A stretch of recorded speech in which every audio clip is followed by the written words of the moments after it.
और इसमें मंत्र लेते हैं, 11वां मंत्र लेते हैं जो वेदों का सबसे टॉप क्लास मंत्र है, मंगलाचरण का।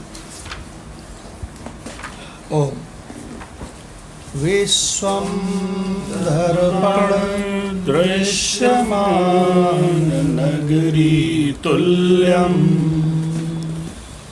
विश्वं दर्पण दृश्यमान नगरी तुल्यं, निजान्तर्गतं निजान्तर्गतं पश्यन् आत्मनि मायया, पश्यन् आत्मनि मायया, बहिरिवोद्भूतं यदा निद्रया, बहिरिवोद्भूतं यदा निद्रया, यः साक्षात् कुरुते प्रबोध समये, यः साक्षात् कुरुते प्रबोध समये, स्वात्मानम् एव अद्वयम्, स्वात्मानम् एव अद्वयम्, तस्मै श्रीगुरुमूर्तये नमः, तस्मै श्रीगुरुमूर्तये नमः, इदं श्रीदक्षिणामूर्तये, इदं श्रीदक्षिणामूर्तये। ॐ शान्तिः शान्तिः शान्तिः। ॐ शान्तिः शान्तिः शान्तिः। ओम। अब शांति मंत्र का मंत्र नंबर 2 लेते हैं। ओम द्योः शांतिः, ॐ द्योः शान्तिः, अंतरिक्ष शांतिः, अन्तरिक्ष शान्तिः, पृथ्वी शांतिः, पृथिवी शान्तिः, आपाः शांतिः, आपाः शान्तिः, औषधयाः शांतिः, औषधयः शान्तिः, वनस्पतयः शांतिः, वनस्पतयः शान्तिः, विश्वे देवाः शांतिः, विश्वे देवाः शान्तिः, ब्रह्म शांतिः, ब्रह्म शान्तिः, सर्व शांतिः, सर्व शान्तिः, शान्तिरेव शांतिः, शान्तिरेव शान्तिः, सामा शान्तिरेधि, सामा शान्तिरेधि। ओम शांतिः शांतिः शांतिः। ॐ शान्तिः शान्तिः शान्तिः। ओम। गीता तत्वालोक ग्रंथ हम लोगों का चल रहा है भगवान, और ये श्रीमद् भगवद गीता की तात्विक व्याख्या है परम पूज्य उड़िया बाबा जी के द्वारा, और इसमें हमारा 13वां अध्याय प्रारंभ हो गया था। तो भगवान 13वां अध्याय कितना ज़बरदस्त है इसका नमूना आप पहले देख चुके हैं। तो 13वां अध्याय प्रारंभ हो इसके पहले बहुत दिनों बाद सौभाग्य मिला है कि हम लोग आमने सामने बैठ करके भगवद गीता का सत्संग कर रहे हैं। सभी की आंखें हम देख सकते हैं, सब बिल्कुल सजग हैं, प्रसन्न हैं, ब्रह्म मुहूर्त की बेला है, स्थान है, डॉक्टर भगवान के यहाँ का रामकृष्ण आश्रम। तो भगवान एक बहुत महत्वपूर्ण बात बता दें, इसके बाद शुरू करते हैं। हम एक बात बताने जा रहे हैं, आप लोग उसको समझने की कोशिश करें कि हम सही कह रहे हैं कि गलत कह रहे हैं। एक व्यक्ति है, वो डॉक्टर के पास दिखाने जाता है, तो डॉक्टर उसको देखता है, तो उसको देख करके उसको टेस्ट लिखता है कि यार तुम ज़रा ये सारे टेस्ट कराओ। तो वो टेस्ट कराता है। तो टेस्ट कराने के बाद क्या होता है डॉक्टर मैडम कि उसका रिजल्ट आता है टेस्ट का, तो डॉक्टर के पास लाता है। तो डॉक्टर उसको देखता है और फिर उसको एग्जामिन करता है तो उसको पता चलता है कि उसके बाएं कान में काफ़ी इन्फेक्शन है और उसकी वजह से उसका सर और ये उसका सब हालत ख़राब है। तो उसका और एग्जामिन करता है तो रिपोर्ट को तो उसमें डिटेल में लिखा हुआ है कि बाएं कान के भीतर पस पड़ गई है, सड़ गया है। तो वो क्या करता है डॉक्टर, बहुत सोचता है, कहता तुम अभी बाहर बैठो, बड़े बड़े डॉक्टरों से बात करता है। तो बाद में ये निर्णय होता है कि यार देखो, ये बाएं कान का तुम्हारे अंदर जो ये पोर्शन है ना, ये पूरा निकालना पड़ेगा।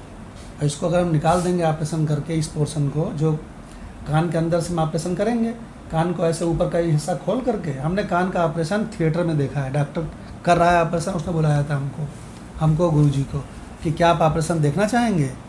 तो हमने कहा जी बिल्कुल देखना चाहेंगे, हमको बड़ा शौक़ है। जैसे पता चला कि फलाने को गोली मार दी गई है, वहाँ पे डेड बॉडी पड़ी है, तो हमको बड़ा शौक़ था कि मृत्यु क्या होती है, कैसे मरता है, कहाँ से गोली लगी, मरा हुआ कैसा दिखता है, उसका क्या निकल गया, क्या रह गया, जिज्ञासा थी। तो डॉक्टर भगवान उसने कान को ऐसे करके और ऐसे पलट रखा था, ऐसे कान ऐसे पलटा हुआ था, खोल दिया था और उसके अंदर वो काम कर रहा था।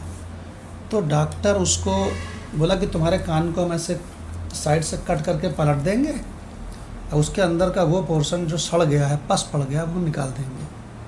तो उससे तुम्हारा लेफ़्ट साइड से तुम सुनोगे नहीं,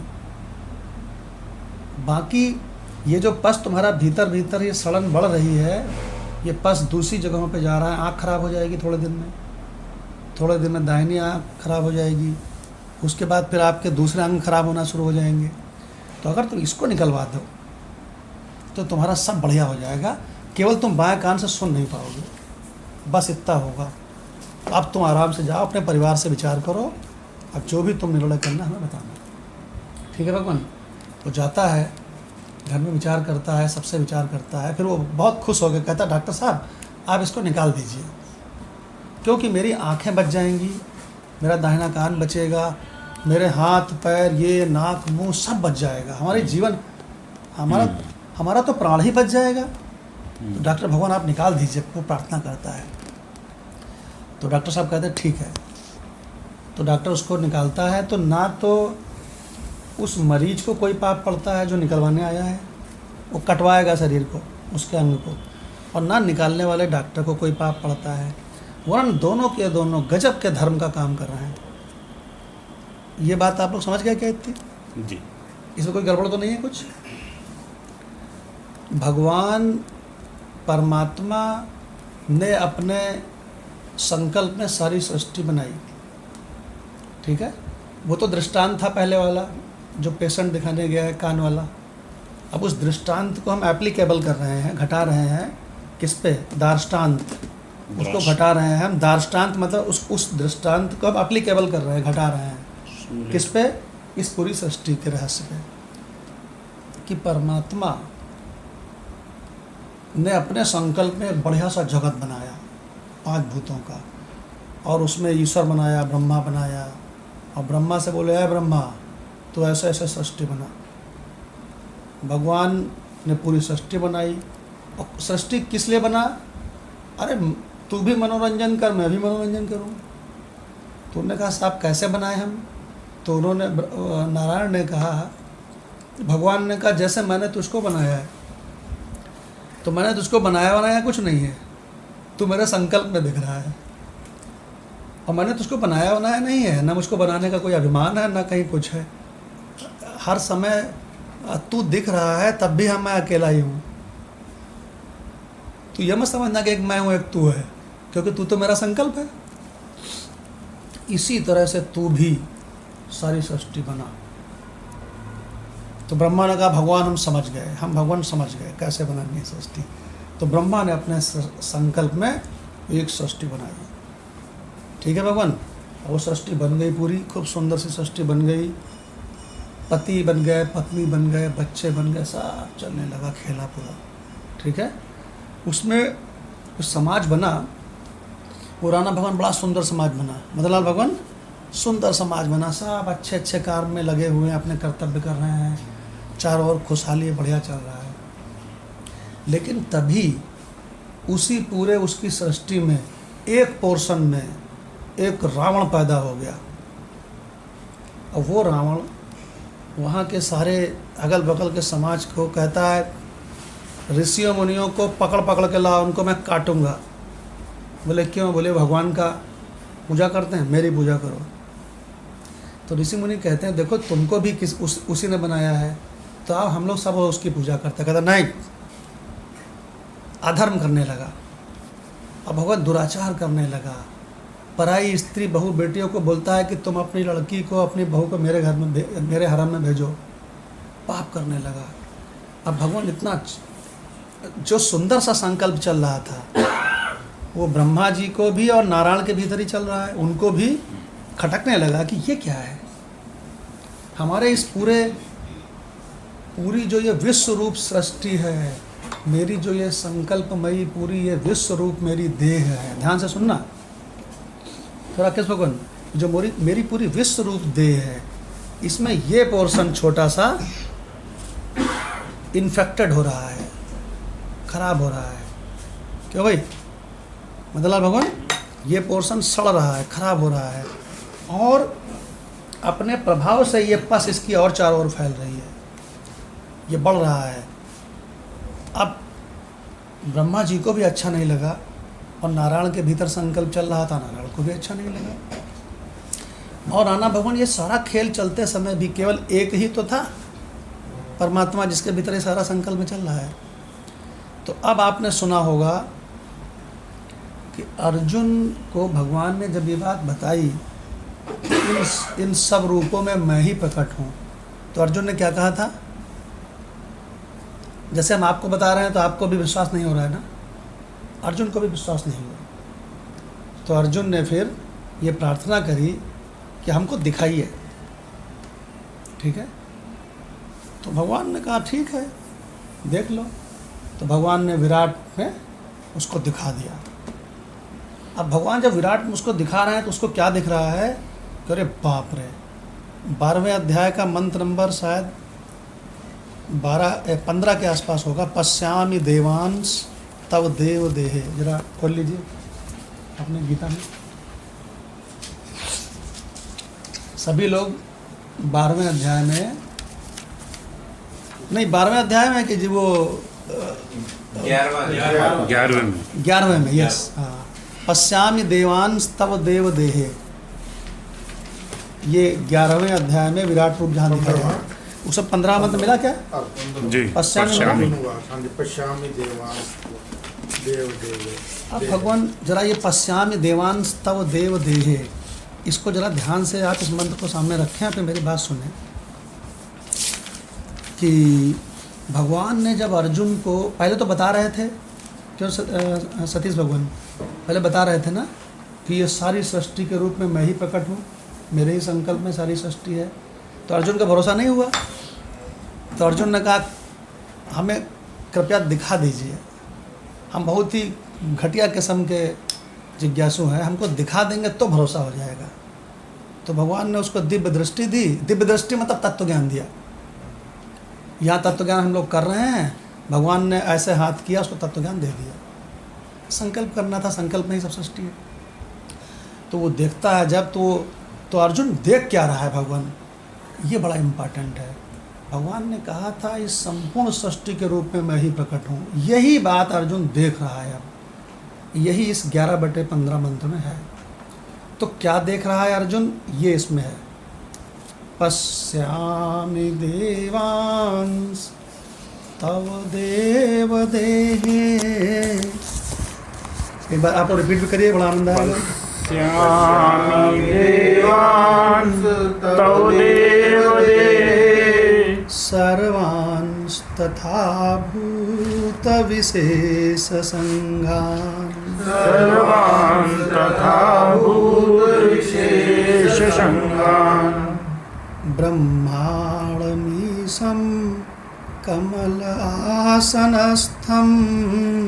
ब्रह्माणमीशं कमलासनम्, ऋषींश्च सर्वान् उर्गांश्च दिव्यान् ऋषीन् च सर्वान् उर्गांश्च दिव्यान्। क्या क्या देख रहा है ये माधव भगवान आपको सुनाएंगे कि अर्जुन भगवान, जब भगवान ने कहा देख मुझ में देख ले, सब पहले बताया था आप देख ले, तो अर्जुन देख रहा है, तो अर्जुन को दिख क्या क्या रहा है, जरा वो सीन है, माधव भगवान बताएंगे उनको क्या क्या दिख रहा है।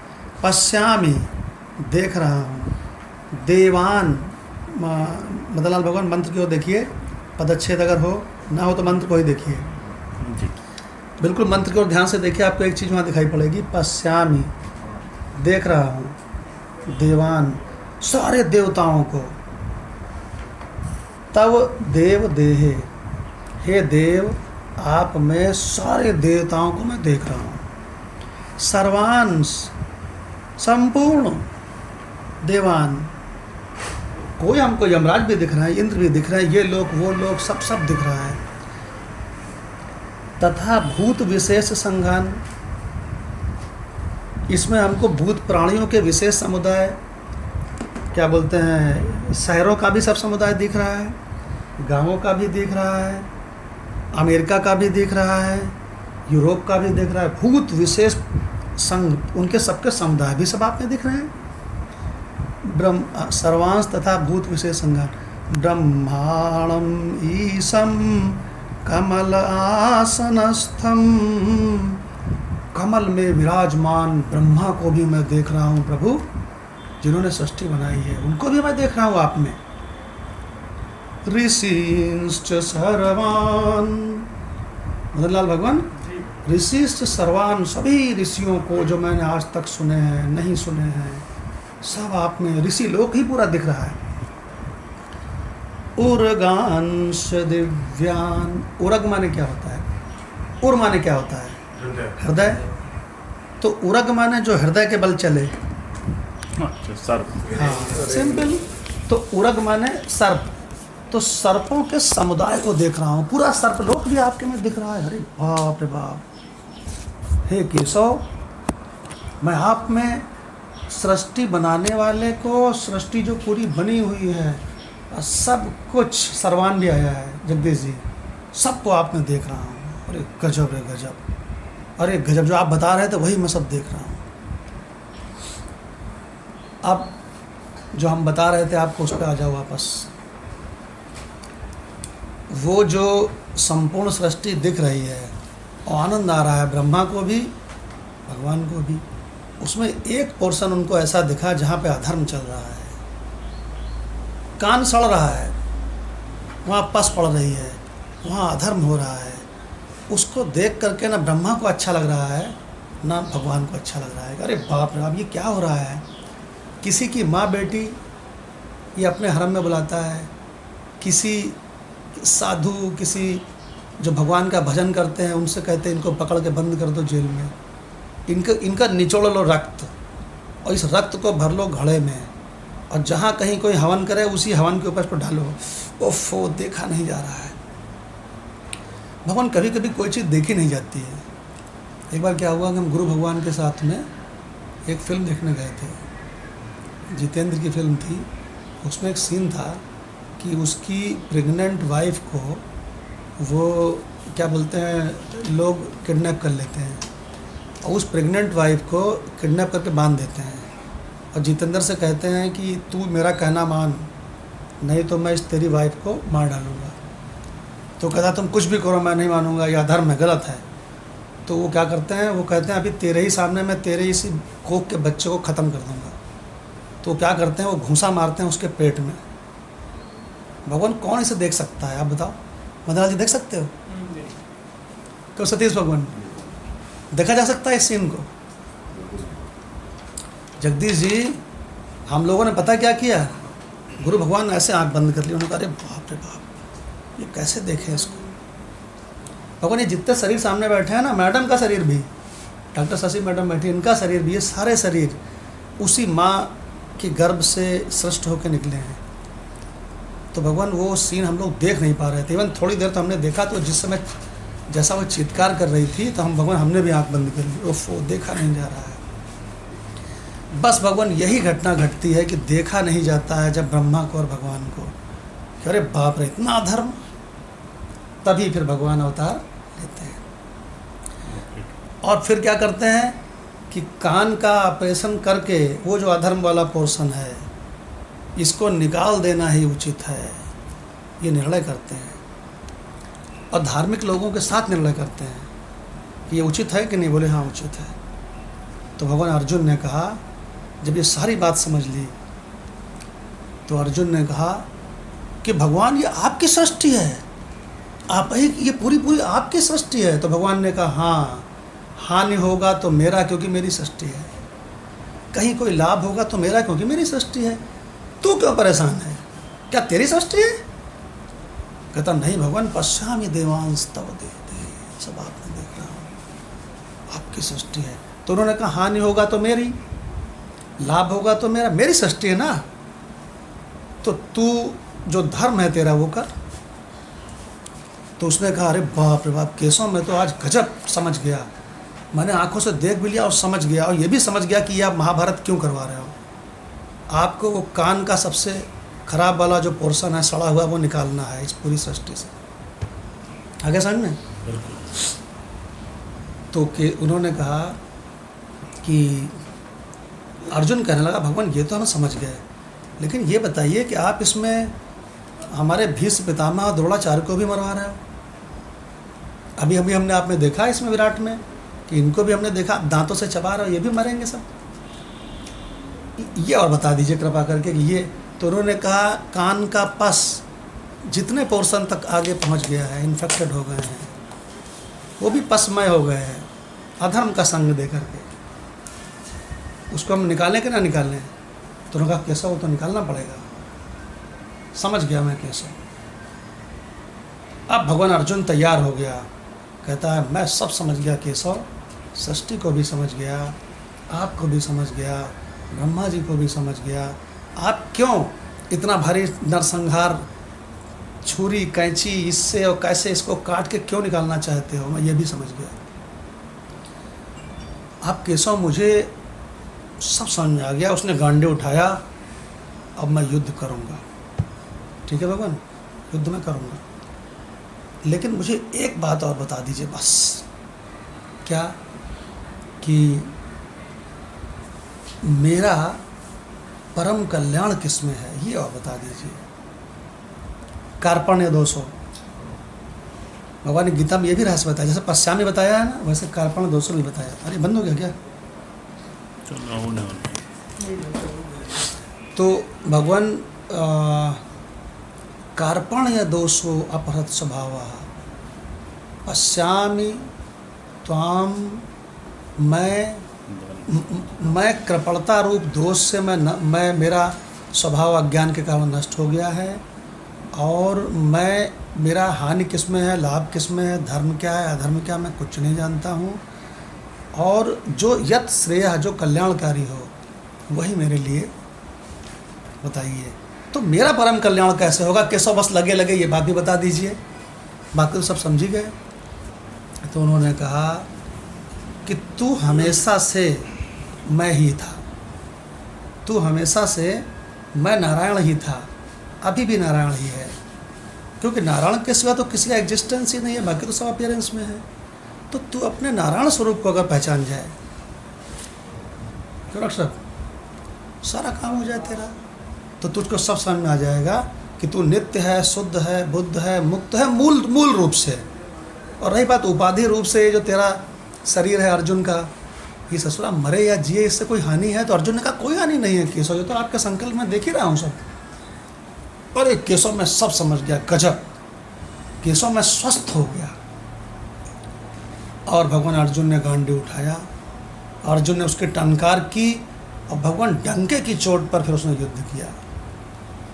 तो भगवान ये हमने आपको एक एपिसोड, चूँकि बहुत दिन बाद आमने सामने बैठे हैं, तो आपको एक विराट, एक छोटे व्यष्टि शरीर में कान के माध्यम से अधर्म जहाँ होता है उसको मिटा देना ही धर्म है, ये हमने आपको बता दिया भगवान। इस पे आपको परमात्मा भी समझ आ गया होगा। परमात्मा के भीतर पश्यामि देवान तव देव देहे, है ना, ये भी समझ में आ गया होगा कि मैं आप में क्या क्या देख रहा हूँ। और भगवान ये भी समझ में आ गया होगा कि भगवान को अवतार क्यों लेना पड़ता है अपनी माया में, ये भी समझ आ गया होगा। ये भी समझ आ गया होगा कि भगवान केवल दुर्योधन को ही नहीं मार रहे हैं, वहाँ तो मेन पस है, लेकिन वो पस जहाँ जहाँ फैली है और उन्होंने वो पस को स्वीकार कर लिए हैं, वो अच्छे लोग, उनको भी निकालना पड़ेगा काट के, ये भी समझ में आ गया होगा। और भगवान ये भी समझ में आ गया होगा कि अर्जुन ने कहा मेरा परम कल्याण किसमें है, तो उन्होंने कहा अपने आप को पहचानने में, तू तो हमेशा मेरा ही रूप है। और देखो ये जब युद्ध होकर सब मरेंगे तो कहाँ मरेंगे, तो उसने कहा केशव इसी आपके संकल्प में ही सब कटेंगे मरेंगे, इसी में सब गिरेंगे, और असली मैं तो नहीं मरूंगा, मैं तो आपका रूप हूँ। तो नारायण ने कहा आप बता तुझे सब कुछ स्पष्ट है। उन्होंने कहा केशव आपने गजब कर दिया, अब तो मेरा कोई प्रश्न ही नहीं बचा है, अब मैं पूछूं क्या। क्या जगदीश जी अब क्या बचा, सृष्टि को मैं समझ गया, अवतार को मैं समझ गया, इतना भारी नरसंहार क्यों हो रहा है ये भी समझ गया कि आप पूरा पस कैसे काट के निकाल रहे हो, और ऊपर से मेरा परम कल्याण अपने आत्मस्वरूप को पहचानने में है जो कि असली में, ये भी समझ गया, और आप और मैं अलग नहीं है ये भी समझ गया, और अब तो मेरा कोई प्रश्न ही नहीं बचा केशव। तो भगवान चूँकि आमने सामने बहुत दिन के बाद सत्संग हुआ है, जैसे कहते नहीं हमारे दिल से ये था कि हम भगवत गीता का तो चल रहा है, इससे हट के आपको कुछ बताना है। तो भगवान ये ऑनलाइन में उसमें बहुत अंतर है। ऑनलाइन में क्या है, थोड़ा लुढ़क जाते हैं, करवट भी ले लेते हैं, एक आधे सो भी जाते हैं, हमको मालूम है लेकिन नाम नहीं बताएंगे। जब हमने ऐसा कहा सुनिए तो डॉक्टर भगवान ने आपकी ओर क्यों देखा मदन लाल जी? मेरी लड़ाई क्यों हो सकता है मैं ही सो जाता हूँ। मुझको नहीं मालूम, लेकिन मैंने अभी जो ऑब्जर्व किया, जैसे मैंने ऐसे कहा वैसे डॉक्टर भगवान ने बोलिए। मदन लाल जी की तरफ देखा एक बार। एक जगह पे पति पत्नी की लड़ाई चल रही थी, कुछ अब कहा सुनी चल रही थी, तो उन्होंने कहा कुछ लोग नीच होते हैं, तो पत्नी ने तुरंत पति की ओर देखा। किसी ने कहा कुछ लोग बहुत ही कमीने होते हैं, अपनी बात से पलट जाते हैं, तो पत्नी ने फिर पति की ओर देखा, तो पति कहता तुम बार बार मेरी ओर क्यों देख रहे हो? तो भगवान इसका मतलब ये हुआ कि कल से सत्संग ऑफलाइन ही हुआ करेगा, यहीं हुआ करेगा। मगर कोई दिक्कत नहीं है, यहाँ भी हो सकता है, कोई दिक्कत नहीं, हो सकता है आराम से, अगर आप लोग डिसाइड करोगे। और सुनिए, और सबसे इम्पॉर्टेंट बात है कि आगरा से लाल सिंह भगवान भी उस सत्संग को एंजॉय कर रहे हैं लाइव, और उसको इलाहाबाद से परमानंद जी भी एंजॉय कर रहे हैं, बहुत लोग हैं। और उसको कोई नीशु भगवान कहाँ से कर रही हैं, वो कहाँ से कर, ये चीज़ भी एक और देखिए ये इसमें कितना भला है। तो भगवान अब हम लोग आ जाते हैं भगवत गीता पे। तो हम लोग का कौन सा मंत्र चल रहा था भगवान? पहला है, पहला मंत्र हो चुका है। तो भगवान दूसरा मंत्र लेते हैं, है ना? नहीं अभी नहीं हुआ, अभी नहीं हुआ, रत्नाकर से अभी नहीं हुआ।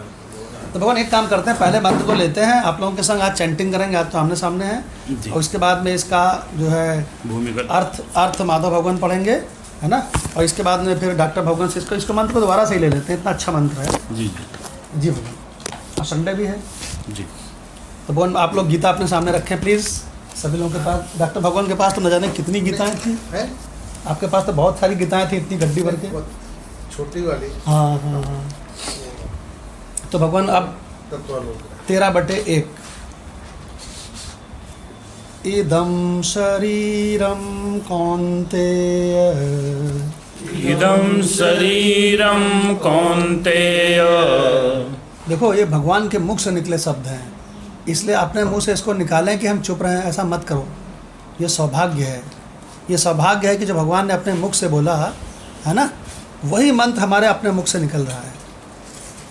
इदं शरीरं कौन्तेय इदं शरीरं कौन्तेय क्षेत्रम् इति अभिधीयते क्षेत्रम् इति अभिधीयते एतद्यो वेत्ति तं प्राहुः एतद्यो वेत्ति तं प्राहुः क्षेत्रज्ञ इति तद्विदः। क्षेत्रज्ञ इति तद्विदः। माधव भगवान से अर्थ सुनते हैं गीता प्रेस से। जी। क्षेत्र और क्षेत्रज्ञ का लक्षण श्री भगवान उवाच।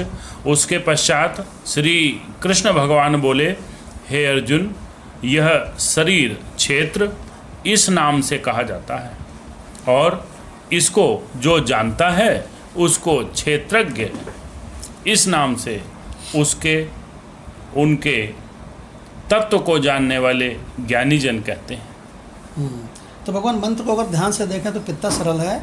इदम शरीरम कौन्ते, हे कौन्ते, ये जो इदम शरीरम, ये जो शरीर है ना, ये क्षेत्र नाम से, क्षेत्रम इति अभिधीयते, क्षेत्र इस नाम से जाना जाता है। क्षेत्र माने खेत।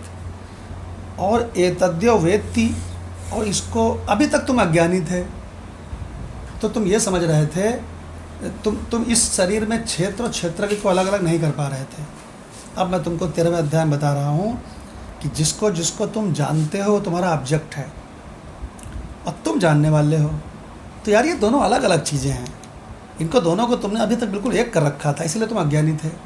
अब भगवान कह रहे हैं ये शरीर ऑब्जेक्ट है, इसको तुम जानते हो तो ये क्षेत्र है, और तुम जानने वाले हो, चेतन हो, निराकार हो, क्षेत्रज्ञ हो, इस शरीर में रहते हो, ये तुम्हारा मकान है। क्यों भाई? तो तुम क्षेत्रज्ञ हो और ये क्षेत्र है। अब सबसे इम्पॉर्टेंट बात है अर्जुन ये है कि क्षेत्र तो करोड़ों अरबों हैं, क्यों? लेकिन इन सभी क्षेत्रों में रहने वाला जो क्षेत्रज्ञ है, आत्मा है, तो एक है। और अर्जुन मैं आपको बताऊं, वही आत्मा मैं हूँ। मैं सबके शरीरों में मैं ही क्षेत्रज्ञ बन के रह रहा हूँ। और तुमको उससे भी बड़ी बात बता दूं कि तुम जिस शरीर को जान रहे हो वो शरीर तुम नहीं हो, जो जानने वाले क्षेत्रज्ञ हो, निराकार चैतन्य, वो तुम हो। और एक बात बता दूं, ये जो शरीर है क्षेत्र, यही रोगी होता है, यही जन्मता है, यही मरता है। और तू जो क्षेत्रज्ञ इसमें है वो न जन्मता है, न मरता है, ना उसकी कोई हानि होती है, ना उसका कोई लाभ होता है, क्योंकि वो मैं है, वो तो हमारा स्वरूप है। अब भगवान देखिए क्या बढ़िया 13वां अध्याय चल रहा है। अब भगवान ये 13वां अध्याय बहुत ही अद्भुत है। तो डॉक्टर भगवान से रिक्वेस्ट है, गीता तत्व लोग दोबारा सुनेंगे। भगवान बहुत ही महत्वपूर्ण था, इसलिए दोबारा ले रहे हैं। संगति भी लूँ भगवान, या श्लोक का अर्थ लूँ? हाँ भगवान संगति से ही ले लीजिए।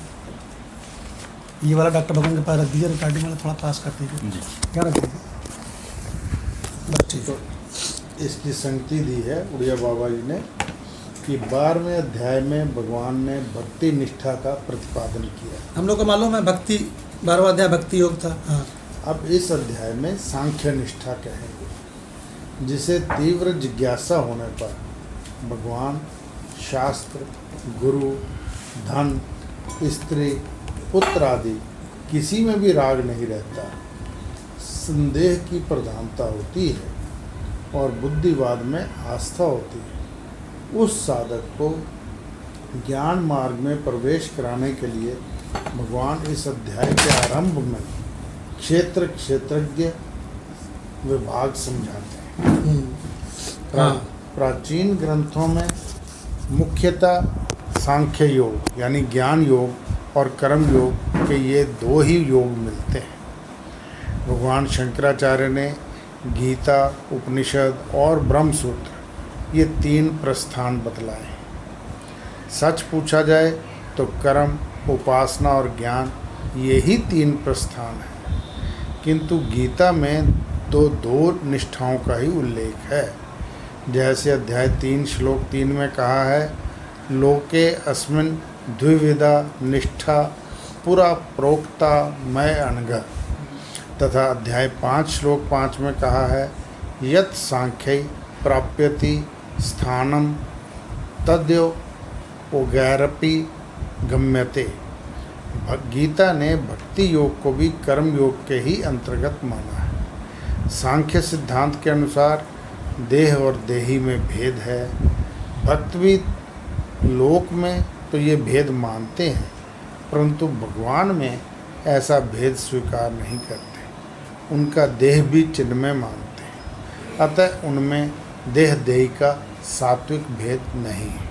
अच्छा, ये चीज़ बता सकते हैं कि आप लोगों में से कोई कि गीता में भगवान ने केवल 2 योग बताए, एक कर्म योग, एक भक्ति योग। तो भगवान ने जो है ये भक्ति योग को कर्म योग के ही अंदर मान लिया, नीचे वाले के, ऊपर वाले को ज्ञान योग में नहीं माना, इसको उसी में मान लिया। ऐसा क्यों? मगर ये क्योंकि द्वैत तक जाता है, हाँ, ये द्वैत तक रहता तो इसलिए नीचे का है, अद्वैत नहीं है, पूर्ण ज्ञान नहीं है, ब्रह्म तक नहीं ले जाता। और ये इसमें फिर क्लियर कर दिया उड़िया बाबा जी ने, ये जो भेद दिया है, वर्डिंग थोड़ी ऐसी है, पर मैं जो समझ पाया हूँ कि भक्त में, लोक में तो ये भेद मानते हैं कि शरीर अलग है और आत्मा अलग है, परंतु जब भगवान की नंबर आता है तो कहते भगवान तो सारा ही जो है वो कह लो कि दिव्य है। हाँ। उसका देह भी दिव्य है, उसकी आत्मा भी दिव्य है, वो भगवान को ही अपना इष्ट मानते हैं, तो इसलिए उसका सब कुछ ही दिव्य है, उसके शरीर को वो नश्वर नहीं मानते। हाँ। अच्छा, इसमें सबसे इम्पोर्टेंट बात यह है कि कर्म योग वाले जितना ग्रुप है उसको सत्य का ज्ञान नहीं है। आप देखो, जो कर्म योगी जो भी हैं कि भाई फल की और दृष्टि नहीं डालेंगे, हम करेंगे, उसको सत्य का कतई ज्ञान नहीं है, वो इस जगत को सत्य समझता है। और जो भक्ति योग वाला है, वो चाहे जितना बड़ा भक्त हो, क्या वो जानता है कि ये जगत संकल्प में है, कल्पित है? क्यों बताओ सतीश जी? बिल्कुल नहीं जानता है। तो भगवान ने इसको नीचे वाले में डाल दिया, और इसका बहुत बढ़िया उत्तर माधव भगवान देते हैं। माधव भगवान क्यों डाल दिया उसमें? वो जो है दोनों कर्म है, वो हम फिजिकल कर रहे हैं और वो हम मानसिक कर रहे हैं। हाँ। तो इसलिए उसने कर्म में डाल दिया। उसने क्या किया? एक मूर्ति बनाई, आरती की, ये किया, मंदिर बनाया, अपनी भावनाओं को जोड़ा, और उसके साथ वो आरती गा रहा है बड़े भाव में, प्रेम में। तो ये भी एक तरह का कर्म है, लेकिन ये मानसिक कर्म है। और वो जो कर्मकांड कर रहा है वो फिजिकल कर्म है। तो भगवान ने कहा यार ये दोनों सत्य को नहीं जानते हैं, और दोनों किसको नीचे वाले में ही रखो, कर्मयोग में। वो हाथ पैरों से कर रहा है, इंद्रियों से कर रहा है, ये मानसिक कर रहा है, दोनों कर्म। तो भगवान आज आपको यहाँ पे मैं क्यों बता रहा हूँ इसको, मैंने डॉक्टर भगवान को क्यों बीच में रोका, आपको ये पता लग जाएगा कि जिस भक्ति का दुनिया डंका पीट रही है, उसको भगवान ने कर्मयोग में रखा है, नीचे वाले में रखा है। डॉक्टर भगवान उसको पीएचडी में नहीं रखा है। आगे सामने कॉन्सेप्ट क्लियर हो जाएगा तो मज़ा आ जाएगा, आप भी कहोगे अरे भाई साहब भक्ति योग नीचे वाले में है। अच्छा, उसमें कर्तव्य अभिमान भी पूरा होता है, मैं पूजा करता हूँ तो डॉक्टर राकेश जी कर्तव्य अभिमान पूरा होता है, मैं हवन करता हूँ, मैं दान करता हूँ, ये सृष्टि सत्य है, ये उसका बेस है ससुरे का, इससे ज़्यादा उसको पता ही नहीं कुछ। अब द्वैत भक्त ही करता है भगवान, है ना जी भगवान। जिसका तुम्हें था इंतजार, जिसके लिए दिल था बेकरार, खाने पीने का आइटम। हमने कल सत्संग में कह दिया था कि कोई पार्टी समझ के ना हो, सत्संग समझ के हो। मैं वास्तव में जो आया हूँ सत्संग के लिए आया हूँ, चलो ठीक है, पकौड़े के लिए नहीं आया। चलो ये तो भगवान की बात हमने थोड़ा हाँ कर दी। ऐसा है, भावना तो सभी जानते हैं। नहीं तो खैर, मजाक की हाँ, बात थोड़ा ये है। तो इसलिए कि तो हम लोग हंस रहे हैं। इस अध्याय में भगवान या ईश्वर की चर्चा नहीं है, हाँ, क्षेत्र और क्षेत्रज्ञ का ही विभाग किया है। किंतु जब क्षेत्र है और वह बनने बिगाड़ने वाला है तो उसका बनाने वाला भी कोई तो होना ही चाहिए, वही ईश्वर है। लोक में ये देखा जाता है कि वस्तु को बनाने वाला एक होता है और भोगने वाले अनेक होते हैं। इसी प्रकार जीव एक है, जीव अनेक हैं और ईश्वर एक है। अब अध्याय 2 के 16वें श्लोक में ना अस्तो विद्यते भावो ना भावो विद्यते सतः इत्यादि के आधार पर भगवान कहते हैं। देखिए एक बड़ी इंपॉर्टेंट बात बता दें इसके पहले कि आप लोग नाश्ता करें। ऐसा है कि भाई जो लोग ऑनलाइन है वो नहीं देख पा रहे हैं उनको बता देता हूँ, है ना, लेकिन पहले हम मेरी बात सुन लीजिए तब बताएंगे हम खाने पीने के आइटम, है ना। ऐसा है कि इसमें पेज नंबर 370 में देखिए ऊपर क्या लिखा हुआ है। भगवान 2/16वें श्लोक, है ना भगवान, ना असतो विद्यते भावो से, ना असतो विद्यते भावो और ना अभावो विद्यते मूल, है ना। इसके आधार पे अब आगे चलना शुरू कर रहे हैं 13वें अध्याय में। प्रमेय को सबसे पहले रखिए। हाँ, इसका मतलब जगदीश जी क्या है, अगर हमसे कोई पूछे तो हम कहते हैं पूरा 13वां अध्याय सुनिए व्याख्या है 2/16 की। क्या कह रहे हैं, अब मैं तुमको ना असत्य विद्यते भावों का रहस्य इस पूरे में समझाता हूँ। पहला बात कहाँ से शुरू करूँगा, शरीर क्षेत्र है, तो इसको जानने वाला चेतन निराकार क्षेत्रज्ञ है। असर तू नहीं मरता है और सब शरीरों में एक क्षेत्रज्ञ है। मतलब this whole chapter number 13 is just extension, just you can say debate, है ना, ऑन 2/16, ऐसे समझ लो। भगवान क्या गजब की बात है। तो अब आपको बता देते हैं भगवान, हम लोग के बहुत बढ़िया खुशबू आ रही है। आवाज नहीं निकल रहा है। और मदन लाल जी भगवान तो ये कह रहे हैं मेरी आवाज़ भी नहीं निकल रही है। और बहुत बढ़िया बढ़िया आइटम रखे हुए हैं। अब भगवान जो नहीं आए हैं वो तो इसको मानसिक रूप से ही सेवन कर सकते हैं। और पाव भाजी अभी 2 कर्म बताए ना, मानसिक और तो मानसिक वाला ज़्यादा उचित है। तो भगवान हम तो वेदांती होने के नाते इतना कह सकते हैं कि जितने लोग ऑनलाइन है ना, कि भाई हमने कहा हम तो इतना कह सकते हैं कि जितने भी लोग ऑनलाइन हैं वो सभी लोग, चूँकि ये जो यहाँ शरीर बैठे हैं वो सब आप ही के शरीर है। क्यों भाई, एक चीज़ों से आप ही लोग सेवन कर रहे हो। क्षेत्रज्ञ को तो देखा नहीं जाता, क्षेत्र की रक्षा तो करनी है। तो भगवान थोड़ा एक साथ बोलते हैं सब लोग जी। ओम गुरुर्ब्रह्मा गुरुर्विष्णु गुरुर्देवो महेश्वरः गुरु साक्षात् परं ब्रह्म तस्मै श्री गुरुवे नमः। ओम शांति शांति शांति। तो हम लोगों का 13वां अध्याय प्रारंभ हो चुका है भगवद गीता में, और आज हम लोग ऑफलाइन बैठे हुए हैं, राम का आश्रम में बैठे हुए हैं, और नाश्ता के बाद का एपिसोड चलेगा और डॉक्टर भगवान गीता तत्वालोक से लेंगे। जी भगवान। ये पढ़ने से पहले एक बार मैं बता दूं कि मुझे कल टेलीफोन आ गया था कलकत्ता से कि ये रामकृष्ण आश्रम हमारा है, विवेकानंद जी वालों को कहीं मेरी ये हथियार ना देना, मेरी कुटिया भी जाती रहे। अच्छा।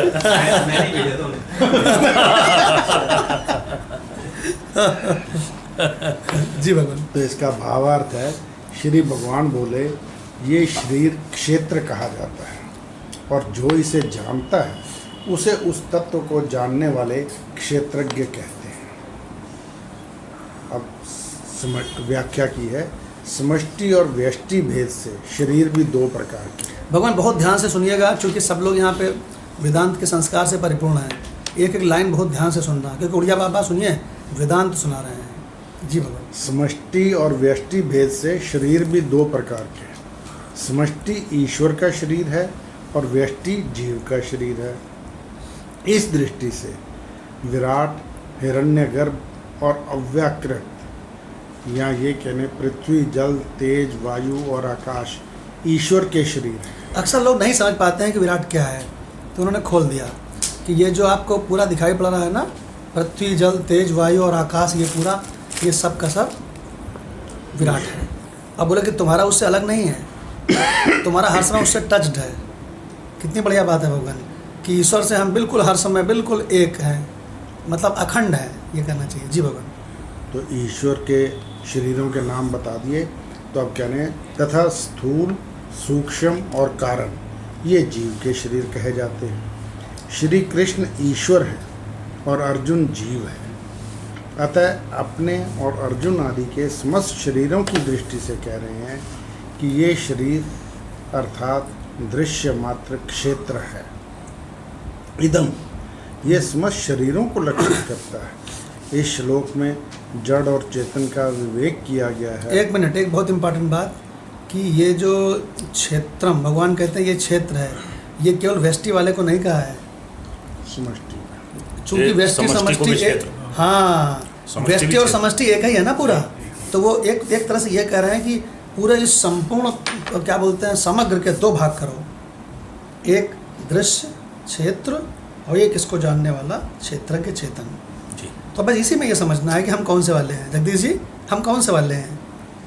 अगर कभी भी रोग हो तो ये समझना चाहिए कि जो हमारा ऑब्जेक्ट है शरीर, इसको रोग हुआ है, इसका इलाज कराना है, ये स्कूटर ख़राब हुआ है, इसको ठीक कराना है। ये नहीं करना चाहिए मैं बीमार पड़ गया। मैं बीमार कैसे पड़ सकता है? अब कभी कोई विपदा आएगी, महाप्रलय आएगी, तो ये कभी नहीं सोचना चाहिए मदन लाल जी कि मैं मर जाऊंगा। ये कहना चाहिए ये शरीर मर सकता है, मर सकता है तो मर सकता है, ये तो वैसे ही मरना है, ये तो मृत्यु की अमानत है ससुरी। देखिए भगवान, बस इसी जगह से वेदांती, खाली हमको वेदांत पढ़ना नहीं है भगवान, उसको हर पल जीना भी है। जी भगवान। तो आगे कह रहे हैं, इस श्लोक में जड़ और चेतन का विवेक किया गया है। इससे निश्चय होता है कि मन, बुद्धि, शरीर एवं संपूर्ण दृश्य प्रपंच हमसे पृथक है। जो हमसे पृथक है वह दृश्य है और पर प्रकाश्य होने के कारण जड़ भी है, क्योंकि अपनी चेतना नहीं है तो वो जड़ है। जब बुद्धि भी जड़ होने के कारण हमसे भिन्न है तो हम कर्ता भोक्ता नहीं रहे। बुद्धि तक सबको जड़ में ले लिया तो कर्ता भोक्ता नहीं रहे। सबसे इम्पॉर्टेंट चीज़ है कि मन और बुद्धि भी जड़ है। जड़। इस बात को हम लोग समझ लें। प्रायः लोग नहीं समझते हैं कि मन और बुद्धि जड़ कैसे है, तो उन्होंने स्पष्ट कर दिया उड़िया बाबा ने कि मन और बुद्धि भी जड़ है। अच्छा, मन और बुद्धि जड़ होने के बाद भी चेतन वत क्यों देखी जाती है? उधार लेके चेतना उधार लेता है ये चिदाभास से। पर प्रकाश जी, पर प्रकाश। ये कल डॉक्टर राकेश भगवान की स्लाइड में आया था, बहुत अच्छा लगा हमें। इन्होंने उस पर लिखा है पर प्रकाश स्वप्रकाश, रिफ्लेक्टेड कॉन्शियसनेस। यस। जब बुद्धि भी जड़ होने के कारण हमसे भिन्न है तो हम कर्ता भोक्ता नहीं रहे, क्योंकि क्रिया और भोग बुद्धि आदि के सहयोग से ही होते हैं। इस प्रकार कर्तृत्व भोक्तृत्व का निषेध हो जाने पर इनका साक्षी क्षेत्रज्ञ शुद्ध चेतन निश्चित होता है। एक मिनट, सबसे इम्पॉर्टेंट बात आ गई कि ये जो भी यहाँ पे करना धरना चल रहा है, जैसे अभी नाश्ता किया तो वेदांती ऐसे गीता उठा के कहता है कि मैंने कुछ नहीं खाया। जगदीश जी कहता मैंने कुछ नहीं खाया, और किसने खाया? तो उसने कहा ये क्षेत्र ने खाया, शरीर ने खाया।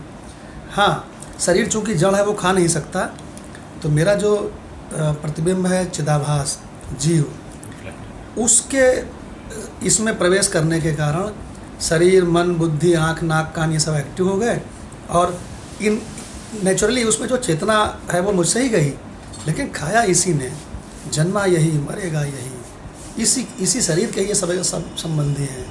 मेरा इन सबसे कोई वास्ता नहीं, मैं तो हर समय ब्रह्म हूँ। और सतीश जी इस विजडम को रखते हुए वो आराम से जीवन जीता है, सारी काय निभाता है, लेकिन भगवान वो असंगता का अनुभव भीतर भीतर करता रहता है। इसको साधना कहते हैं। ये खाली में पढ़ना थोड़ी है, हर पल हमको अनुभव करना है, हमको खाते समय अनुभव करना है। देखो मैं नहीं खा रहा हूँ, भगवान ने 5वें अध्याय में लिखा है, बिल्कुल एक कहा है कि पलक खोलते समय ये अनुभव करो कि मैं पलक नहीं खोलता। मेरे पलक कहाँ है? क्यों भगवान क्षेत्र की पलक है? देखिए क्या बोलते, श्वास लेते समय ये अनुभव करो कि मेरा क्या संबंध, ये तो क्षेत्र श्वास लेता है। भगवान कितनी बढ़िया बात कह दी आखिरी में कि कर्तृत्व भोक्तृत्व का निषेध हो जाता है। फिर अब देखिए ये ऑनलाइन जब होता है ना तो इतना बढ़िया हाव भाव इशारे नहीं मिल सकते आपको। आपके जाने के बाद मैडम मुझे कहेगी आपके वेदांत परिवार के सदस्य अच्छे हैं, जाते समय कहेंगे हमने किसी ने कुछ नहीं खाया।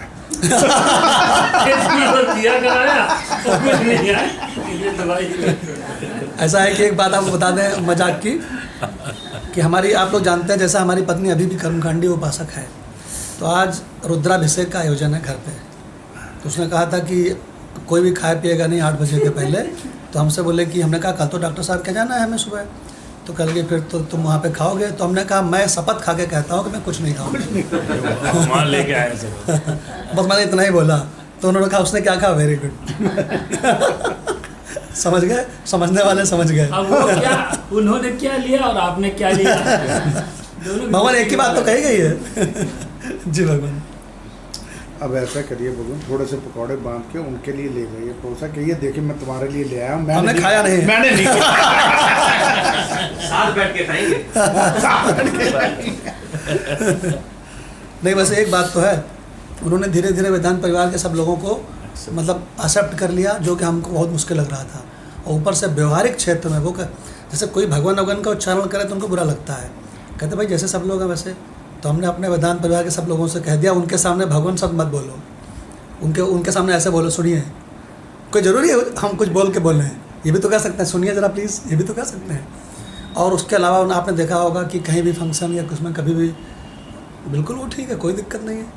तो गुरु भगवान ने हमसे इसीलिए कहा था कि देखा बेटा, भगवान शब्द का उच्चारण भी ऐसा करो कि वेदांती कहे वही सुने। दुनिया लाइक नहीं करती है, दुनिया कहती है भगवान कैसे हो गया तुम गीता पढ़ के। हम लोग कहते हैं गीता पढ़ने के पहले भी हम भगवान थे, हम ये कहते हैं। वो हमें बेवकूफ़ समझते हैं। नहीं, वो सोचते हैं कि हम बेवकूफ़ है, लेकिन हम जानते हैं कि बेवकूफ़ है। वो जानता है। हम जानते हैं कि बेवकूफ़ों की मंडली है। भगवान कर्तृत्व भोक्तृत्व का निषेध देखो। जी भगवान। अब ये नियम है कि खेत वाला खेत से भिन्न होता है। क्या लाइन है? क्या बात है। शरीर क्यों देखिए, शरीर और एक जो उसमें बैठा है चेतन, डॉक्टर राकेश भगवान, दोनों अलग अलग चीज़ें हैं अर्जुन। तो अज्ञान क्या है? दोनों को गड्ढमड्ढ कर देना, ये जड़ चेतन की ग्रंथि है। और दोनों को अलग अलग कर लेना। मैं निराकार चेतन हूँ, यही जन्मता, यही मरता, यही खाता, यही पीता, इसी को व्याधियाँ हैं, इसी को राग द्वेष हैं, सारी समस्या इसको है। तो बोले मुझे कोई समस्या नहीं है। देखिए भगवान, इसको कहते हैं अनुभूति में लाना। ये भगवान पढ़ना थोड़ी ना है, इसको अनुभूति में हर पल रखना है। जी। और उसी को क्षेत्रज्ञ कहा जाता है। अतः इदम शब्द से क्षेत्र का और अहम शब्द से क्षेत्रज्ञ का उल्लेख किया जाता है। शरीर। भगवान एक मिनट, यहाँ फिर हम टोकते हैं थोड़ा सा। इदम शब्द जब भी बोला जाए जगदीश जी, यह तो क्षेत्र को यानी शरीर के लिए समझा करो, और जब अहम शब्द बोला जाए तो क्षेत्रज्ञ को समझा करो। क्या बढ़िया बात है भगवान जी। शरीर, मन, बुद्धि आदि संपूर्ण दृश्य हमसे भिन्न है। इसका मतलब शरीर, मन, बुद्धि आदि सब क्षेत्र में ही हैं। क्योंकि जो वस्तु हमारी कही जाएगी वह हमसे होगी। अतः हम क्षेत्रज्ञ हैं और ये सब क्षेत्र हैं। अरे वाह भगवान, क्या बढ़िया लाइन है। देखिए हाईलाइट करने वाली, क्या भगवान, ये तो रेड पेन से हाईलाइट करने वाली है कि हम क्षेत्रज्ञ हैं, निराकार चैतन्य, और ये सब क्षेत्र हैं हमारे लोगों के शरीर जिसमें हम रहते हैं। तो इसका मतलब ठीक से देखा जाए राणा जी, तो हम लोग एक तो पहले बात तो रहते हैं इस शरीर वाले मकान में, ये शरीर एक मकान है, और फिर ये शरीर रूपी जितने मकान है ये भी एक बड़े मकान में रहते हैं इसमें। तो इसका मतलब हमको बोलना चाहिए कि हम जिस मकान में रहते हैं वो हमारा मकान भी एक बड़े मकान में रहता है। तो वेदांती खर्च समझ जाएगा कि अरे वाह क्या बात कह दी। और बाकी लोग कहेंगे क्या बोले। अभी व्यष्टि जो है समष्टि को कह रहा है। हाँ। बड़ा मकान। हाँ, समष्टि नहीं समष्टि तक ना भी पहुँचो तो भी यहीं पर देख लो अपने घर में कि अगर हम इस शरीर में रहते हैं, ये शरीर मेरा मकान है, तो ये हमारा शरीर भी तो एक बड़े मकान में रह रहा है ना। जैसे कि हमने एक बार पत्नी के साथ कहीं हम गए थे, तो हमने ये कहा कि उन्होंने कहा कि देखिए वो भाभी जी हैं, वो दीदी हैं, ये सब लोग वो कपड़े पहन के आए जो उन्होंने पहले नहीं पहने थे। तो हमने कहा यार पता नहीं, सॉरी मुझे तो पता नहीं। तो हमने कहा अच्छा अगर ये वही पहन के आ जाते पहले वाला तो कहा नहीं, वो लेडीज़ लोगों को याद रहता है कि ये साड़ी तो पहन चुकी हैं। तो हमने कहा अच्छा, तो हमने कहा हम तो ये सूट हमेशा बार बार पहनते हैं, यही वाला सूट पहनते हैं सबके यहाँ। तो कहा नहीं वो इतनी समझ होनी चाहिए कि अच्छा। तो हमने उनसे कहा देखो भाई, तुम लोग जो शरीर रूपी मकान है, क्यों भाई शरीर एक वस्त्र है, तो हमने कहा तुम लोग वस्त्र के ऊपर पहने हुए वस्त्र को देखते हो।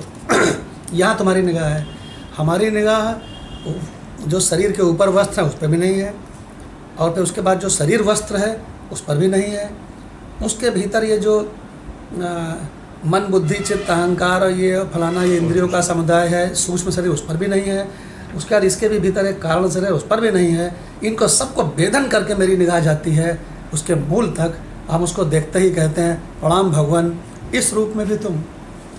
तो पत्नी कहती है पता नहीं तुम क्या बोलते हो। तुमको नहीं समझ में आएगा, इस जन्म में समझ में नहीं आएगा। हम कहा ये वेदांती समझ सकता है हमने क्या बोला। वेदांती होता तो कहता वाह एक मिनट रुकिए मैं जरा लिख लूँ।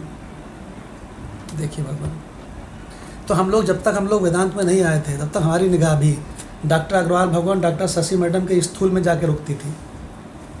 हैं प्रणाम भगवान बस हो गया। लेकिन अब भगवान ऐसा नहीं होना चाहिए।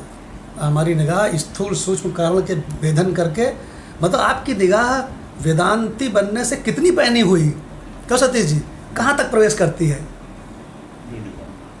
भगवान ने आगे बताया है 15वें अध्याय में कि जिसको जिसको इस सृष्टि में देखो उसको उसके मूल सहित देखो। क्या गजब की बात है।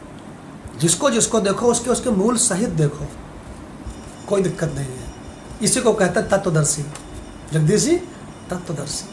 देखिए व्यवहार चलने दो, व्यवहार से कोई दिक्कत नहीं, व्यवहार का विरोधी नहीं। देखिए वेदांत व्यवहार का विरोधी नहीं है बल्कि व्यवहार का प्रकाशक है। वेदांत दुनिया भर के जाति मजहबों का विरोधी नहीं है, जाति मजहबों का प्रकाशक है। देखिए भगवान, लेकिन विजडम उसके अंदर रहती है। और आपको मतलब हमें बड़ा अच्छा लग रहा है कि आप लोग शुरू में जब यहाँ पर हमने शुरू किया था तो ये सब चीज़ें नहीं पकड़ पाते थे। आज आप लोग डंके की चोट पे सब पकड़ रहे होगे, है ना जी भगवान। अतः हम क्षेत्रज्ञ हैं और ये सब क्षेत्र हैं वाह, तथा इन सब का स्वामी या रचयिता ईश्वर है। देखिए असत वाली चीज़। हाँ इस प्रकार क्षेत्र जीव और ईश्वर दोनों से भिन्न है। जिस प्रकार घट से कुम्हार और घट का प्रयोग करने वाला दोनों भिन्न होते हैं, जिस प्रकार घट को बनाने वाला कुम्हार है उसी प्रकार क्षेत्र को बनाने वाला ईश्वर है, परंतु वह देखा नहीं जाता। क्षेत्र को देखने से अर्थापत्ति प्रमाण द्वारा उसका निश्चय होता है। हाँ, विशेष प्रयत्न करने पर उसका साक्षात्कार भी हो सकता है। वह विशेष प्रयत्न है भक्ति। अपने शुभ अशुभ कर्मों के अनुसार सूक्ष्म शरीर के गमन आगमन होते रहते हैं। जब स्थूल शरीर नष्ट हो जाता है तब उसका दृष्टा सूक्ष्म शरीर रहता है। इसी प्रकार सूक्ष्म शरीर का दृष्टा कारण शरीर है और कारण शरीर का दृष्टा साक्षी है। ये देखिए जगदीश जी, ये आप हो, सुनिए, स्थूल सूक्ष्म कारण, क्यों इन तीनों के पीछे बैठे आप हो, दृष्टा साक्षी है जी। वास्तव में तो साक्षी ही दृष्टा है। वाह, वही सूक्ष्म शरीर की उपाधि स्वीकार करके स्थूल शरीर का और कारण शरीर की उपाधि स्वीकार करके सूक्ष्म शरीर का दृष्टा कहा जाता है। क्या बात भगवान, बहुत सुंदर लाइन है। इस प्रकार साक्षी या जीव चेतन ही दृष्टा या क्षेत्रज्ञ है और तीनों शरीर दृश्य या क्षेत्र है। एक मिनट भगवान, सारा का तीनों पूरा- शरीर। सुनिए, पूरा का पूरा रहस्य एक लाइन में बोल दिया बढ़िया भगवान ने तीनों। कि देखो, हाँ, कि देखो तीनों शरीर मतलब स्थूल सूक्ष्म कारण ये क्षेत्र है, लेकिन तुम इसके पीछे बैठे चेतन हो, तुम क्षेत्रज्ञ हो। अब भगवान देखो, आप ये कह सकते हो, सुनिए, कि हमारे ये जो व्यवहार चल रहा है ये इदम में चल रहा है। मैं अव्यवहार्यम हूँ और अव्यवहार्यम कहते ही आप पहुँच गए मांडुक्य उपनिषद में। मांडुक्य उपनिषद कहती है अव्यवहार्यम। अब देखिए सब कुछ कर रहा है डॉक्टर भगवान, सब वो कर रहा है व्यवहार, लेकिन वो भीतर से क्या अनुभव कर रहा है, मैं अव्यवहार्य हूँ। कितना बढ़िया 13वां अध्याय जी। सूक्ष्म शरीर की निवृत्ति समाधि में होती है, क्योंकि उस समय कारण शरीर में स्थिति होती है और कारण शरीर की निवृत्ति विवेक होने पर होती है। कारण शरीर ही अज्ञान या जड़ चेतन की ग्रंथि है, इसी को अविवेक कहते हैं। अतः अविवेक की निवृत्ति विवेक से ही होती है। देखिए एक बहुत इम्पोर्टेंट बात आ गई। सारे संसार के लोग राणा भगवान मरे जा रहे हैं कि हमारी समाधि नहीं लगती है ना। तो जो हमारा स्वरूप है, हमारा आपका स्वरूप है, वो चूँकि मूल है, स्थूल सूक्ष्म कारण तो इसके क्षेत्र हैं, इदम है, ऑब्जेक्ट्स हैं, और ये स्वयं सब्जेक्ट है। तो भगवान आप एक चीज़ बताओ कि समाधि लगाना वगाना ये सब क्षेत्र में होगा कि क्षेत्रज्ञ में? सब क्षेत्र में है। तो भगवान वहाँ तो उड़िया बाबा कह रहे हैं जो वहाँ पे समाधि लगाते हैं ना ऐसे बैठ करके, तो वो सूक्ष्म का बात करते हैं बस। हाँ, कैसे कैसे बात करते हैं समझिए। वो कहेंगे स्थूल में तो हम एक्टिविटी नहीं कर रहे हैं, हम बैठ गए, स्थूल को माइनस कर दिया। अब बोले कि मेरा मन भी इधर उधर भाग रहा है, तो मन को भी उसको कहते हैं ऐ मन तू थोड़ी देर के लिए हट जा, शांत हो जा, तो शांत हो गया। देखो इस सूक्ष्म का भी बात कर दिया और बैठे हुए। तो राणा भगवान वो कहाँ बैठे हैं, क्षेत्र में बैठे हैं कि क्षेत्रज्ञ में? क्षेत्र में बैठे हैं। तो उड़िया बाबा कह रहे हैं अभी तो बेटा कारण का ही बात नहीं किया तुमने। तो ये आमने सामने बैठ कर जो समझ में आती है बात, वो ऑनलाइन नहीं आती। उन्होंने कह दिया कि ये जो समाधि के लिए मरे जा रहे हैं ये खाली सूक्ष्म शरीर का बात कर देते हैं बस, पूरा का पूरा। अच्छा सूक्ष्म के भी पीछे क्या है? कारण शरीर। और कारण शरीर तो ही तो भगवान जड़ है। तो वेदांती कहाँ बैठता है? वो भगवान स्थूल सूक्ष्म कारण इन सबको क्षेत्र अदर के रूप में देख करके अपने को क्षेत्रज्ञ समझ करके हर समय समाधि के बाप पे बैठा हुआ है। तो जगदीश जी हर समय हर एक्टिविटी करते समय क्या जानता है कि ये सारा जो ये पसारा है, ये जीव जगत ईश्वर का, स्थूल सूक्ष्म कारण का, और ये सब का सब मेरा इदम है और मैं इसका आधार हूँ। अब आप बताओ मदनलाल भगवान उसको क्या अलग से कोई समाधि में बैठना है?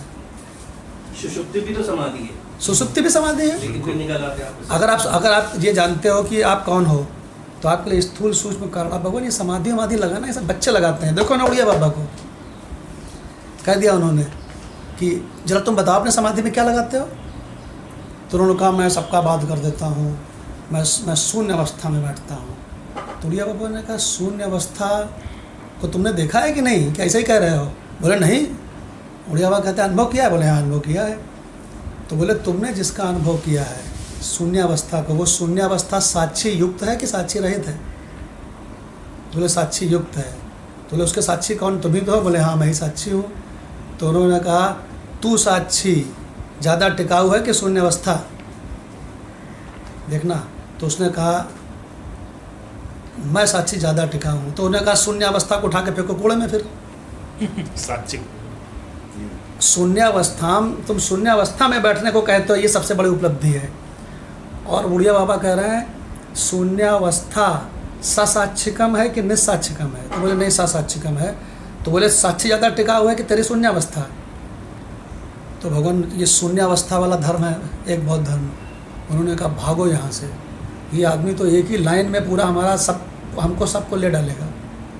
और शंकराचार्य जी स्वयं भगवान शंकर, और भगवान जब उन्होंने ये कहा कि ये ज़्यादा टिकाऊ है, तो भगवान ये जो ज़्यादा टिकाऊ है ये आप हो। जगदीश जी आपको इसमें बैठना नहीं, आपको ये बनना नहीं है। जी डॉक्टर भगवान ये आप हमेशा हो, ये है वेदांत। तुम स्थिर शरीर को कुछ भी करो, इसका प्रारब्ध होगा तो ये इसकी पता नहीं क्या क्या दुर्दशा होगी। लिखा है विवेकानंद ने, होने दो। ये सम्राट बन सकता है, तारीफ होगी, होने दो। मालाएं पहना या जूते से ठुकराए, बोले तुम चित्त शांति मत तजना। तो भगवान कब तुम चित्त शांति नहीं तजोगे? जब तुम ये जान जाओगे कि ये सब का सब क्षेत्र में हो रहा है, इदम में हो रहा है, मुझे क्या लेना देना है इससे।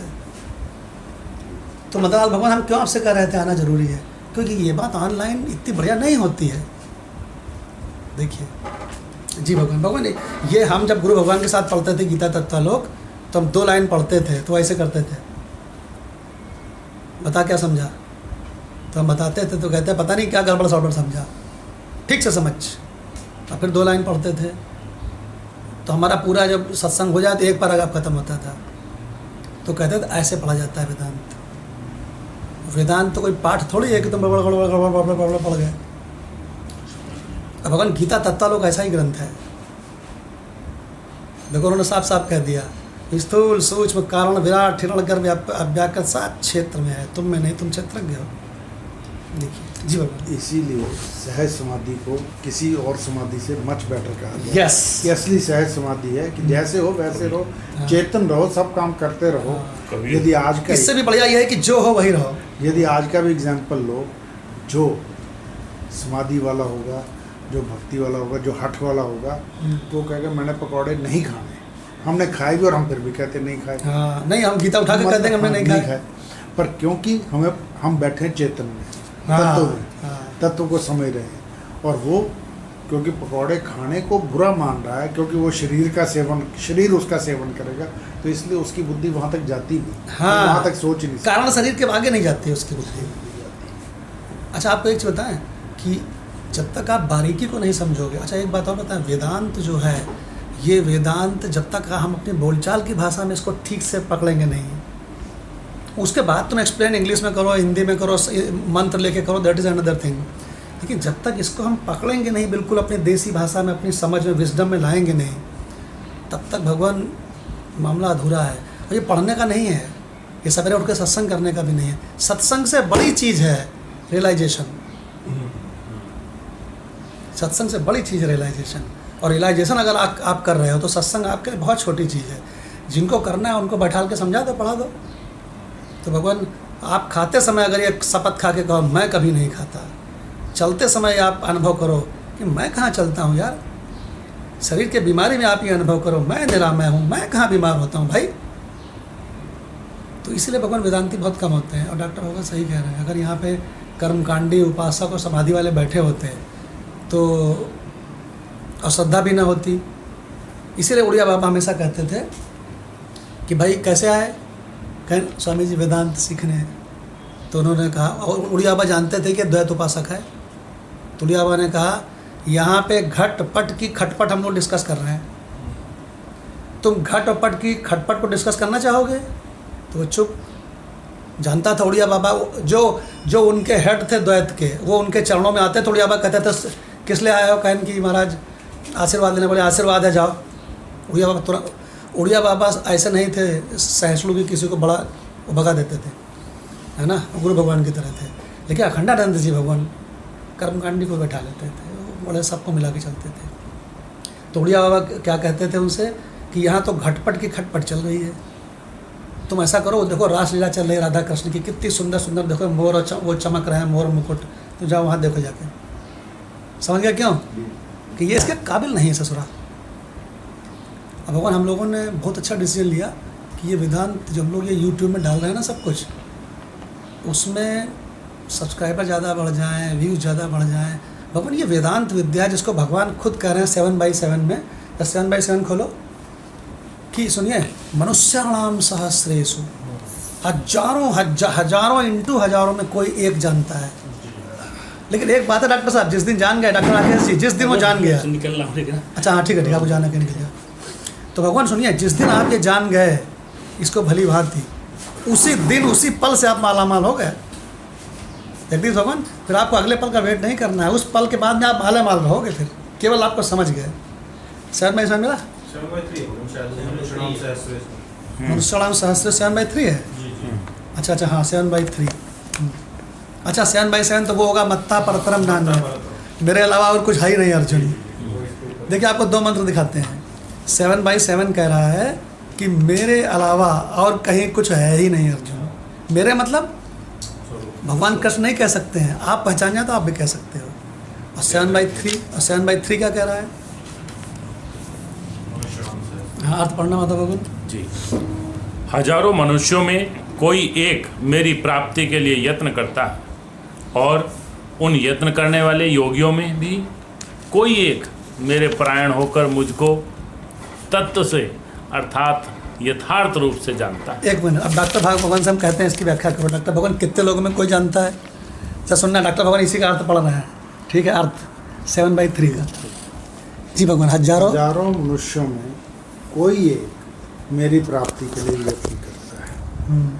पहली तो बात कि संसार जो भरा पड़ा है सब अज्ञानियों से इस तरफ जाता ही नहीं, इस तरफ चलता ही नहीं, हाँ। क्योंकि उसे समझ ही नहीं है कि अच्छा, संसार के अलावा भी कुछ है। नहीं, अगर 1000 आदमी पूजा कर रहे हैं तो वो भगवान से संसार को मांग रहे हैं, इसका मतलब संसार के भक्त हैं और भगवान के थ्रू मांग रहे हैं। तो कह रहे हैं हजारों में कोई एक मुझे मांगता है, मेरी ओर चलता है, बाकी सबको तो हमसे चाहिए कुछ।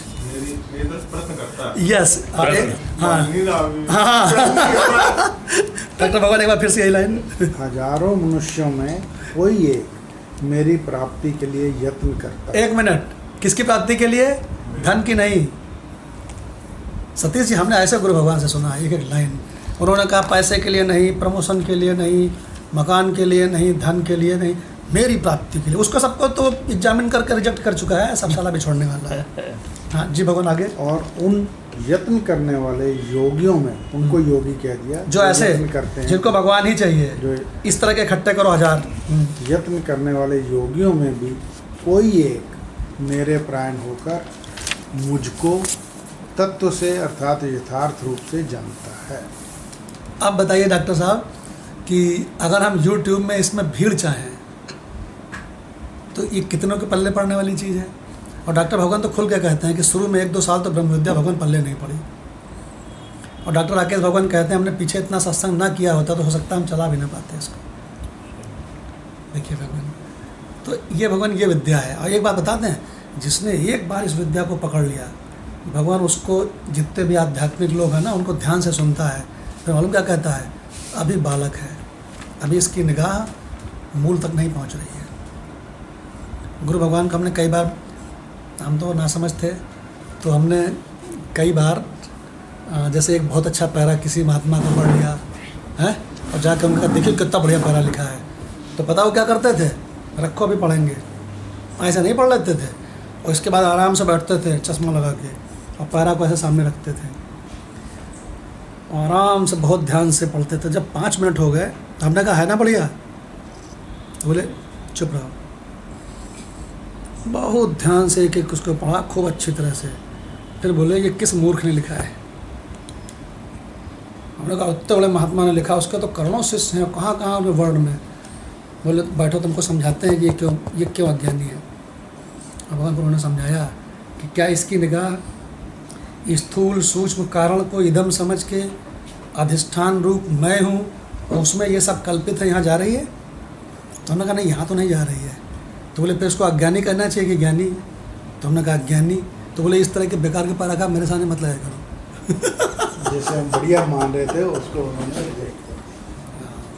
तो भगवान मतलब आज के सत्संग का सबसे मुख्य पॉइंट ये है कि वेदांत विद्या को जल्दी जल्दी पढ़ते हो, ये गलत है।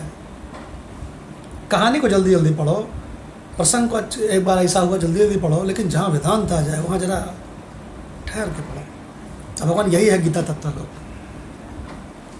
तो भगवान मेरा ख्याल समय काफ़ी हो गया है, हम लोगों ने देखा नहीं, देखिए 8 बज गया है। तो मेरा ख्याल यहीं पर रोकते हैं, है ना। और बहुत ही सक्सेसफुल दिन रहा, बहुत ही मज़ेदार, बड़ा आनंद आया। और रही बात ये सीखने की, तो डॉक्टर राकेश भगवान मेरा ख्याल डॉक्टर साहब को इतना तो सिखाई देंगे कि साइड बना लेंगे जैसे बना लेते हैं, और लेंस वो उनको कर दीजिएगा, है ना, इनके में। और बाकी हम लोग सब लोग सीखेंगे, जगदीश भगवान भी सीख गए, भगवान उपगुरु मान रखा। ओम शांति शांति शांति। प्रणाम भगवान।